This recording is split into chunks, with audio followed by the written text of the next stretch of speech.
Bismillahir Rahmanir Rahim.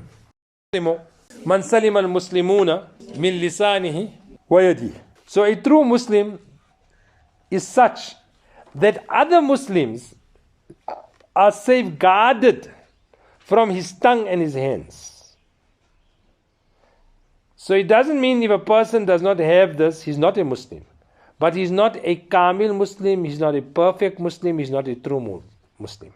The one other way we can translate it is that a Muslim in reality is a one, that means this is what is expected of a Muslim. That other Muslims are safeguarded from the evil of his tongue and his hands. It is not from your perspective. It is from the perspective of others. If you ask anybody, do you harm anybody? I don't know what she's talking about. I'll offend nobody. It's not about what you think. It is what others think. Do they feel comfortable in your presence? Do they feel okay in your presence? Because every person naturally has a very good thought about himself and a low thought about others. Everybody thinks they don't harm anybody else. It is not what you think. It is, do any other person feel harmed by you? Do they feel threatened by you? Do they feel insecure in your presence? You can't say, it's their problem. I don't do anything. They can feel the way they feel like. It's got nothing to do with me. Your presence should be peace for others. Islam means peace. That means you should engender within yourself peace and become a catalyst for peace for everybody. Al-mu'minu ma'alafun, wala khayra fi man la ya'lafu wa la yu'laf. We are an embodiment of love. We are where you find love. You are such a person that people find security in. Very, very beautiful the hadith, the depth of the hadith. That it's from the perspective of others, not your perspective. You look, al-muslimuna is a fa'il, the doer, the subject. That other Muslims are saved from the evil, yani means sharri lisani, from the evil of his tongue and his hands. Jarahatus sinan laha attiyam. Juruhatus sinan laha attiyam. The wounds of an arrow are full and can be completed and can recover. Laha al-itam. Wala yaltamu ma jarah al-lisan. But there is no recovery from the harms and the wounds of the tongue. So, and doesn't mean that from here, a true Muslim is a Muslim, that other Muslims are safeguarded from the evil of his tongue and his hands, meaning you can headbutt somebody or kick somebody or make big eyes and make them feel threatened. You say, no, but it's got nothing to do with the tongue, no, with his hands. Obviously, these are the two main factors that you cause harm. So, if you can safeguard these two things, then to a greater extent, the remaining, whether it's making big eyes at somebody or even putting tongue at somebody and saying, no, or basically kicking somebody or headbutting somebody or anything. Got it? Man aminahu nasu ala dima'ihim wa amwalihim. A true believer, a complete believer, man aminahu nas, that people feel secure regarding him, pertaining to their blood and wealth. That means they can entrust him without any reservation and they feel totally secure.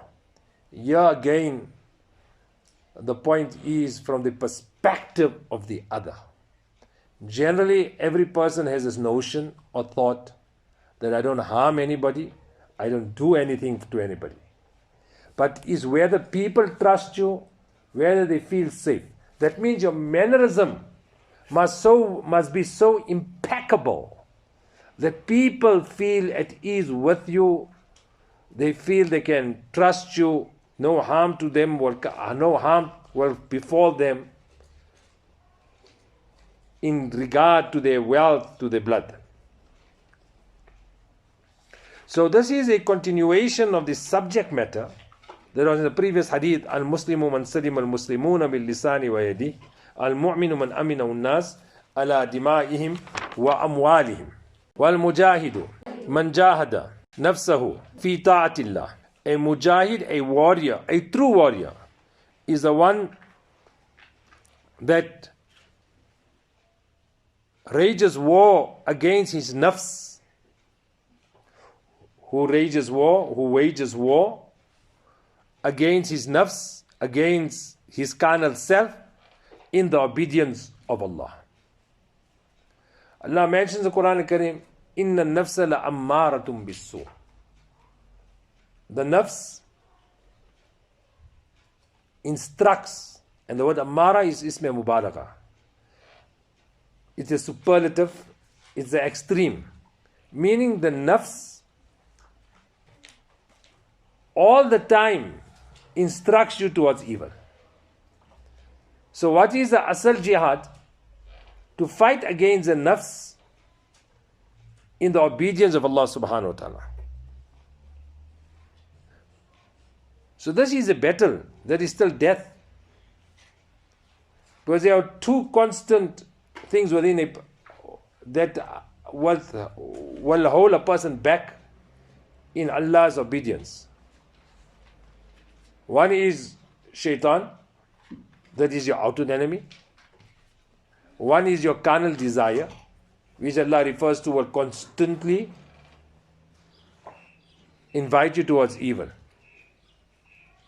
In one hadith, Nabi sallallahu alayhi wa sallam mentioned, Inna ada aduwik, your worst enemy, nafsuka allati bayna jambayk, is your nafs that is between your two sides.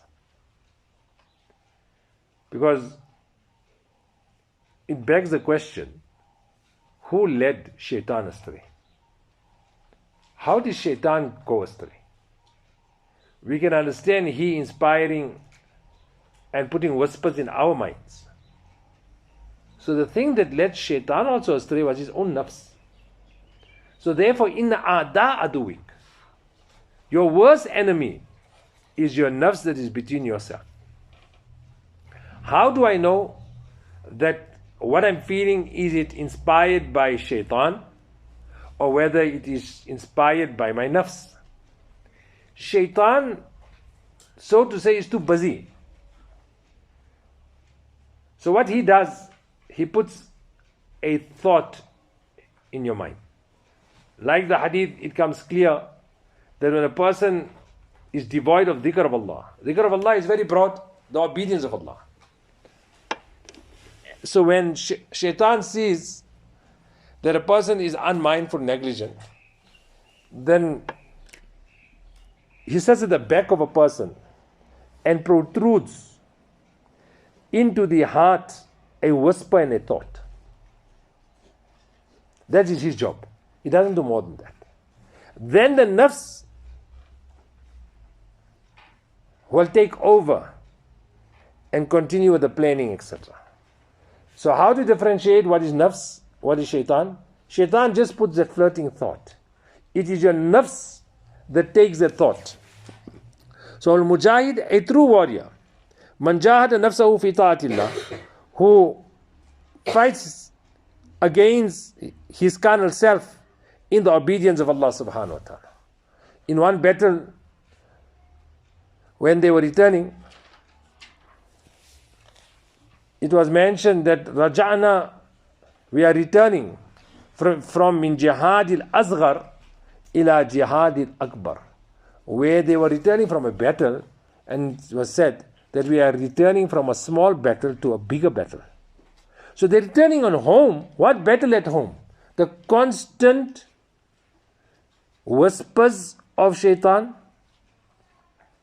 and the constant dictates of one's nafs. So this is a battle that we have to fight right till death. And obviously there are different stages the nafs will go to. So the initial stage, if you don't work on it, it will always be nafsa, inna nafsa la ammaratum bisu. It continuously invites you towards evil. Then, if you work sufficiently and go against its dictates, it will become nafs lawwama. So nafs lawwama, you will start blaming your nafs, malamat, that why are you saying this? It will still give you the instructions. But at this now, because you have gone against it all the time, and you will start, so to say, rebuking it as to why it is giving you this thought, etc. Then if you continuously work against it, then it will transform itself into nafs mutma'inna.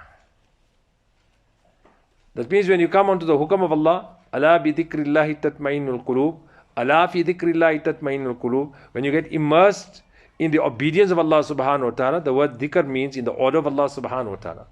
And fi, ala bi dhikrillah, fi meaning to be immersed, to be saturated in the obedience of Allah subhanahu wa ta'ala, tatma'innul qulub, will the heart get contentment. So then, as time will come, that your heart will naturally incline itself towards amal. But it doesn't come like that. You have to go through the processes. You have to progress from the condition of nafs ammara to nafs lawwama, till now nafs mutma'inna. Your soul becomes content with amal. And then eventually there are two more stages, nafs radiya and nafs mardiya, that in akhirat the manifestation will be where you will be pleased and Allah subhanahu wa ta'ala will become pleased with you. So this is the journey of each one's soul, from ammara to lawwama to mutma'inna to radiya to mardiya.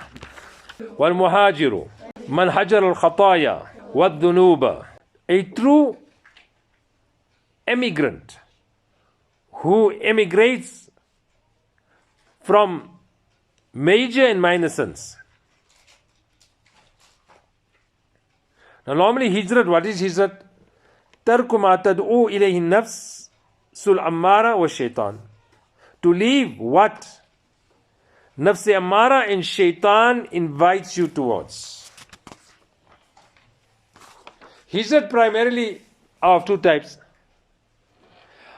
Hafiz ibn Hajar Asqalani rahmatullah alayh, in his internationally famous commentary of Bukhari Sharif, Fathul Bari writes, one is a zahir hijrat, an outward migration, and one is a batini migration, an inward migration. So the zahir, the outward migration, is a person leaves his home, like how you have left your home for the purpose of deen. And one is a hijrat which was fard in the time of Nabi Karim sallallahu alayhi wasallam till Fath Makkah, where they had to leave Makkah al-Mukarramah for all those that were able and were in a position to go to Medina Munawwara. That was even a sign of your Islam. Then with the conquest of Makkah, that hijrat was not fard any longer. Until now, if you are in a situation where to make amal on deen is very, very difficult, and you have a choice to migrate, you should. And there are lots of other forms of migration for the purpose of deen, learning deen, to spread deen, to make amal upon deen. Then one is batini hijrat, inward hijrat, that a person leaves a life of sin for the life of obedience.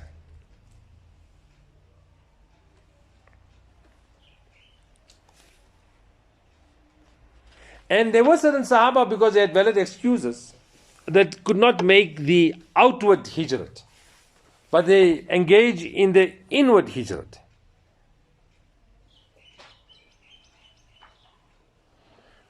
So we also should see whether we are leaving our sin and going to a life of obedience.